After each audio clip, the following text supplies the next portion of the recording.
4 महिना एकता मिटिङ अथवा चाहिँ काहीँ चाहिँ डडेलो लाग्यो, काहीँ चाहिँ बस्ती नै भइरहेको संयन्त्र प्रभावकारी भएन भन्ने कुरा आयो। अब यसलाई यो प्रभावकारी छ या छैन, यसलाई प्रभावकारी बनाउन के म त्यसमा आउनुभन्दा अगाडि अरू 2-3टा कुरा जोड्छु। अब नेपाल प्राकृतिक विपत्तिको हिसाबले एकदमै जोखिमयुक्त क्षेत्र हो। हाम्रा कतिपय मानवीय एररहरूले गर्दा अथवा हाम्रो विकास सम्बन्धी अवधारणाहरू गलत भएको कारणले गर्दाखेरि प्रकृतिलाई हामीले जिस्काइरहेका छौँ। यस्तो खालको विकासको मोडल जानु पर्यो जसले प्रकृतिलाई हानि नगरोस्। एक। दोस्रो, हामी कहाँ पूर्व सूचनाको प्रणाली असाध्यै कमजोर छ। फोरकास्ट गर्न सकिन्छ, वर्षा त राम्रैसँग फोरकास्ट गर्न सकिन्छ, भूकम्प गर्न नसकिएला आँधी गर्न सकिन्छ, वर्षा गर्न सकिन्छ। दार्चुलाकै अथवा यो भारतको उत्तराखण्डकै कुरा अघिल्लो दिनसम्म पनि उनीहरूलाई पूर्व सूचना हेरै भोलि खतरा छ भनेर मात्रै भनिदिन सके भए धेरै कुरा हुन्थ्यो। त्यसकारणले यो दोस्रो, हामी कहाँ पूर्व सूचनाको अभाव, त्यसको रेस्क्युको हाम्रो असाध्यै कमजोर छ। डाक्टर साहबले भनेको भनाइसँग म सहमत छु। हामीसँग त्यसमा स्पेसलाइज गरेको कुनै वास्तवमा निकाय नै छैन। हामी प्रहरीलाई लगाउँछौँ, त्यही प्रहरी लाठी हान्न जान्छ, त्यही प्रहरी चोर समाउन जान्छ। स्पेसलाइज टिम छैन नि त त्यहाँ। अहिले त्यही भएर हामीले चाहिँ यो माओवादी लडाकुहरूको समायोजनको सन्दर्भमा एउटा छुट्टै महानिर्देशनालय बनाउने, त्यसभित्रको एउटा भनेको चाहिँ रेस्क्यु म्यानेजमेन्टको पनि एउटा टिम बनाएका छौँ। सायद पछि त्यसले अलिकति गर्न सक्ला। हाम्रो डिजास्टर पछिको म्यानेजमेन्टको पनि एकदमै कमजोर छ।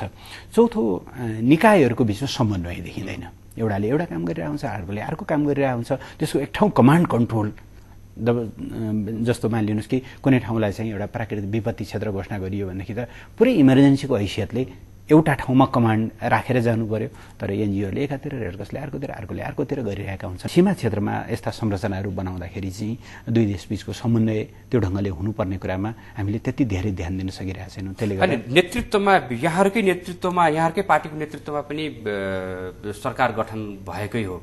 यो विषयलाई प्रकोप र यसको पुनर्स्थापना, राहत, उद्धार लगायतको क्षति न्यूनीकरण अथवा पूर्व सूचना सम्प्रेषणकै विषयलाई चाहिँ प्रभावकारी ढङ्गले लैजानको लागि तपाईँहरूले किन पहल गर्नु? यसमा जस्तो हामीले एउटा सन्दर्भमा तपाईँलाई राख्छु। तत्कालीन संसदको राज्य व्यवस्था समितिमा, जहाँ म पनि थिएँ, पछि डाक्टर साहब पनि हुनुहुन्थ्यो, हामीले गृह मन्त्रालय लगायतका सबै सम्बद्ध निकायहरूलाई बोलाएर प्राकृतिक प्रकोप परिरहेको बेलामा चाहिँ तपाईँहरूसँग रेस्क्यु गर्ने के उपायहरू छन्। अब अहिले त्यो दुखान्त दिन नहोस्, तर काठमाडौँमा 7 म्याग्निट्युडभन्दा बढीको भूकम्प गयो भने मान्छेलाई राख्ने ठाउँ छैन। टुँडीखेलमा कति मान्छे अटाउलान्, कीर्तिपुर कति मान्छे पुग्न सक्लान्। त्योभन्दा बढीकै सम्भावना त विज्ञहरूले बताउँछन्। अब 8को त तपाईँ कल्पनै नगर्नुहोस्, 8 रेक्टर स्केलको गयो भनेदेखि त काठमाडौँ पुरै एउटा चिहान घरमा रूपान्तरित हुन्छ। भन्दाखेरि चाहिँ हामीसँग अब अघि संरचनाको कुरा गऱ्यौँ हामीले। अब अहिले हेर्नुहुन्छ भने 5 फिट 4 फिटको बाटो बनाएर जग्गाहरू प्लटिङ भइरहेका छन्। जग्गाहरू कन्ट्रोल गर्ने कुरामा चाहिँ सरकारको रेगुलेसन गर्ने कुरामा भूमिका छैन। हामीले 4-5वटा कुराहरू सुझाव दिएका छौँ सरकारलाई पनि, र संसदले त्यति बेला एउटा रिपोर्ट नै पनि दिएको छ। एउटा यस्ता संरचनाहरू निर्माणमा न्यूनतम आचार संहिता बन्नु पर्यो प्राकृतिक प्रकोपसँग, त्यसको जोखिम न्यूनीकरण हुने गरी। दोस्रो, एउटा छुट्टै संयन्त्र चाहियो, जुन संयन्त्रको अघि हामीले कुरा गऱ्यौँ। अहिले भइरहेकालाई व्यवस्थित गर्ने, नयाँ संरचना बनाउने। त्यो सम्भवतः भइरहेकोलाई कसरी व्यवस्थित गर्ने र नयाँ संरचनाको मैले अघि भने कि नयाँ संरचनाको आवश्यक छ, किनभने एउटा स्पेसलाइज कुरा हो। त्यसको निम्ति त्यही ढङ्गको म्यान पावर ट्रेनिङ गर्नु पर्यो, छुट्टै एउटा संरचना बनाउनु पर्यो। तपाईँहरूको नेतृत्वमा सरकार रहँदाखेरि यो विषयलाई कति दृष्टि र ध्यानमा राख्नु? होइन, यस्तो छ, अब यो विषयलाई कसैले ध्यानै नदिए, अब यो चाहिँ महत्त्वपूर्ण कुरो होइन भनेर कसैले भनेको छैन। हामीले पनि यो गम्भीर कुरो हो, यसमा हामीले चाहिँ गम्भीर एउटा चाहिँ ध्यान दिनुपर्छ। भन्न त गम्भीर होइन, तर प्रत्येक वर्ष म भन्दैछु दोहोरिएको के छ भने अब हाम्रो धेरै चिजहरू हामी चाहिँ एडकिजममा गइरहेको छौँ। राजनीतिक विषय नै अलि प्राथमिकतामा रह्यो होइन, सामाजिक सांस्कृतिक अन्य विषयहरू। त्यसकारण जहाँको चाहिँ हुन्छ। त्यसकारण मैले भन्नु खोजेको के हो भनेदेखि यसको एउटा त अब हाम्रो जुन चाहिँ अस्थिरता छ, यी अस्थिरताहरूले चाहिँ कुनै पनि कुराहरू होइन एउटा गम्भीर रूपमा, चाहे चाहिँ यो चाहिँ डिजास्टरका कुराहरू हुन्, आपद विपदका कुराहरू हुन्, जस्तो तपाईँलाई चाहिँ सहरीकरण यसरी चाहिँ विस्तार भइरहेछ, त्यसलाई कसरी व्यवस्थित गर्ने भन्ने कुरामा केही पनि हामीले गर्न सकेका छौँ। त्यसको चाहिँ सिधा प्रभाव भोलि चाहिँ यो डिजास्टरसँग हुन्छ, भोलि चाहिँ कुनै आपद विपद हुन्छ। त्यसकारण चाहिँ त्यो कुनै आइसोलेटेड छैन कि, यो आपद विपदसँग जोड्ने भन्ने कुरा चाहिँ कुनै चाहिँ नितान्त अलग र एक्लो विषय होइन। यससँग यति धेरै अन्तर सम्बन्ध छ। त्यो व्यवस्थित भन्ने कुरा सबै विषयलाई समेट्नको लागि त्यो नेसनल लेभलको एउटा यहाँले भन्नुभयो नि त्यस्तो प्रकारको संयन्त्र निर्माण गर्ने, त्यसको लागि तपाईले गर्ने पहल र पार्टीले गर्ने पहल के हुन्छ? अब यो त कुरा के हो भने पार्टी भनेको आखिर चाहिँ हामी एउटा राज्य तहमा यो संसद मार्फत रिप्रेजेन्ट गर्ने, शासन सत्तामा जाने, त्यही अब्जेक्टिभका साथ चाहिँ पार्टीहरू चाहिँ बनेको छ। त्यसकारण एउटा त्योभन्दा अगाडि त पार्टीले नै यो विषयमा कस्तो नीति लिन्छ भन्ने कुरा, कस्तो नीति लियो विगतमा? लिएन होइन, नीति लिँदै नले। सबै पार्टीको चाहिँ के छ भने यो कसैले पनि यसमा चाहिँ नीति नै छैन भन्ने कुरा होइन। सबैले चाहन्छन् कि जोखिम न्यूनीकरण होस्, सबैले चाहन्छ। तर सबैले छैन र पछिल्लो बुदामा पर्यो, सबैले न्यूनीकरण होस् भन्छन्, यो चाहिँ व्यवस्थित चाहिँ शहरीकरण हो भन्छन्, यो चाहिँ जंगल चाहिँ फडानी हुनु भएन भन्छन्, सडक व्यवस्थित बन्नु पर्यो भन्छन्, वैज्ञानिक हुनु पर्यो भन्छन्, फलानु देशको यस्तो भइसक्यो हाम्रो पनि त्यस्तै हुनु पर्यो भन्छन्। कसले भनेको छैन, तर चाहिँ भन्दैमा त सबै कुरा हुँदैन।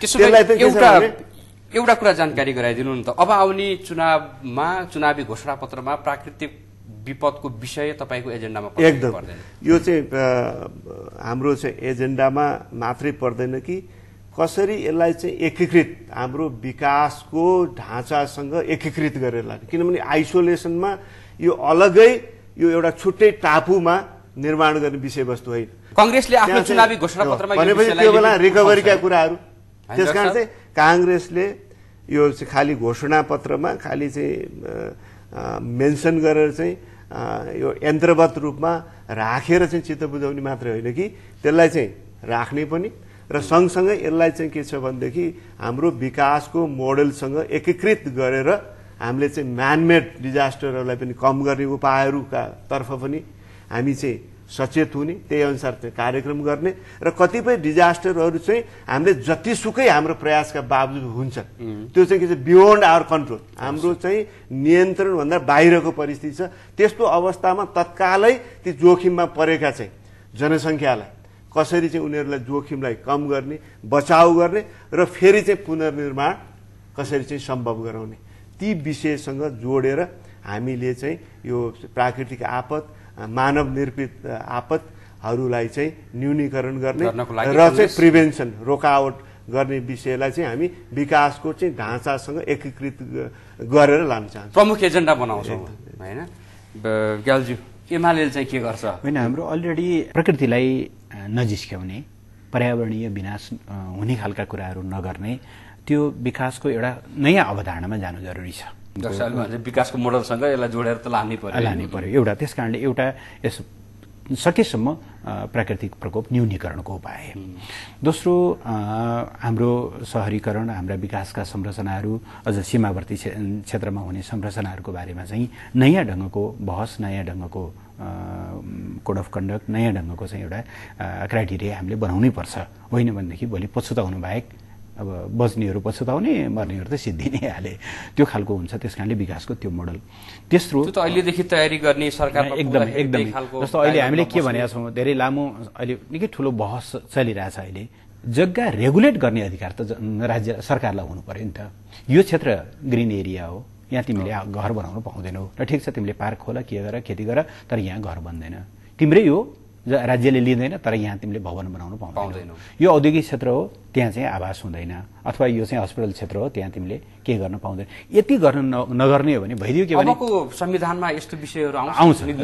जग्गाको नियमन गर्ने अधिकार राज्यलाई हुनेछ। हामीले क्याटेगोरिकली त्यही भनेका छौँ। म त्यो समितिमा थिएँ, मौलिक अधिकार र निर्देशक समितिमा, त्यहाँ हामीले के भन्यो भने जमिन सम्बन्धित व्यक्तिको जमिन, यद्यपि अब अर्को बहस पनि छ, जमिन राज्यको कि व्यक्तिको भन्ने पनि कुरा छ। अब त्यो अहिले एकाडेमिक बहसमा हामी नजाउँ। त्यसको अब आइसकेपछि जनताको आवाज समर्थन विरोध त के आउला अहिले त्यता नजाउँ। तर राज्यले यहाँ यो बनाउने हो, यहाँ यो बनाउने हो भन्ने कुरा त्यति रेगुलेट त गर्न पाउनु पर्यो। तपाईँलाई व्यक्तिगत र पार्टीगत हिसाबले प्रचार विभाग प्रमुख पनि हुनुहुन्छ नेकपा एमालेको। अबको चुनावी अभियान र घोषणापत्रमा यो विषयलाई कस्तो शब्दावली दिएर लिपिबद्ध गर्नुहुन्छ? अब मलाई लाग्छ 4-5 वटा कुराहरू हामी भन्छौँ। एउटा, जनतालाई अपिल गर्छौँ दोस्रो हामीले राज्यलाई भन्छौँ र हामी सरकारमा गयौँ भने हामी त्यो बनाउनेछौँ भनेर भन्छौँ।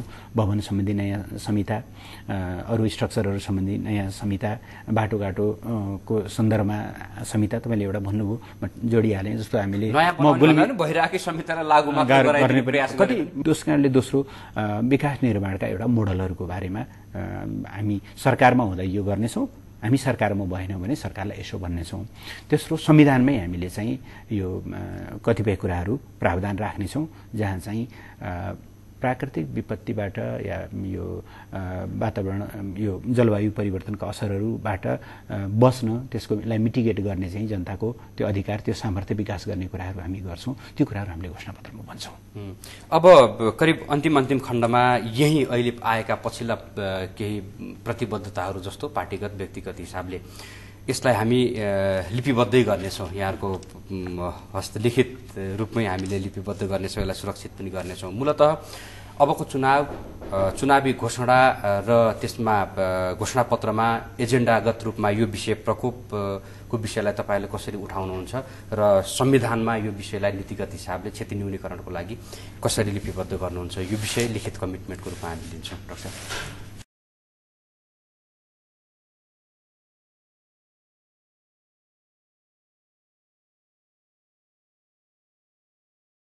नेपाली कांग्रेस पार्टी जोखिमसँग जुझ्ने र न्यूनीकरण गर्ने शक्तिशाली जोखिम न्यूनीकरण निकाय निर्माण गर्ने प्रति प्रतिबद्ध छ र यसका लागि आवश्यक कानुनी व्यवस्था र विकास निर्माणका कुराहरूमा वातावरणीय कोड अफ कन्डक्ट जोखिम न्यूनीकरण गर्ने कोड अफ कन्डक्टका साथ अगाडि बढाउने कानुनी र संरचनागत व्यवस्थाको पक्षमा छ।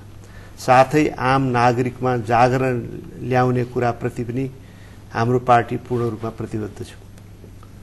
व्यक्तिगत प्रतिबद्धताको कुरा गर्दा पार्टीभित्र र बाहिर मानव निर्मित जोखिम न्यूनीकरण गर्ने, प्राकृतिक प्रकोप न्यूनीकरण गर्ने र पुनर्निर्माण र विकासका विषयमा नीतिगत तह र जनताको तहमा जागरण वृद्धि गर्ने तर्फ म सक्रिय रहनेछु।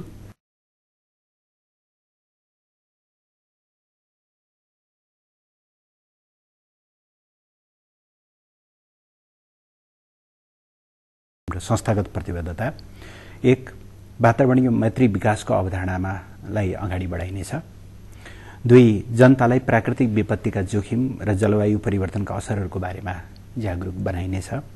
तीन, व्यवस्थित शहरीकरण, भूकम्प प्रतिरोधी भवन निर्माण र दिगो विकासका लागि कानून र आचार संहिताहरूको निर्माण गर्न पहल गरिनेछ।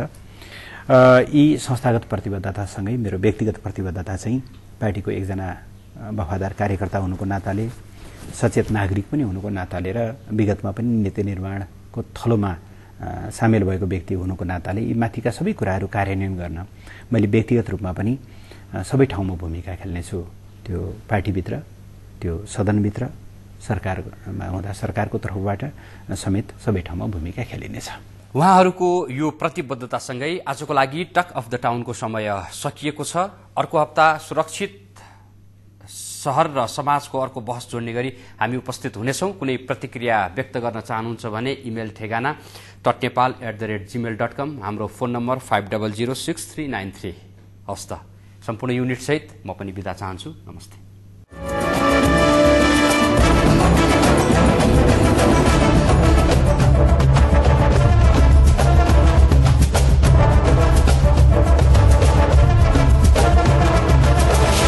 Talk of the Town.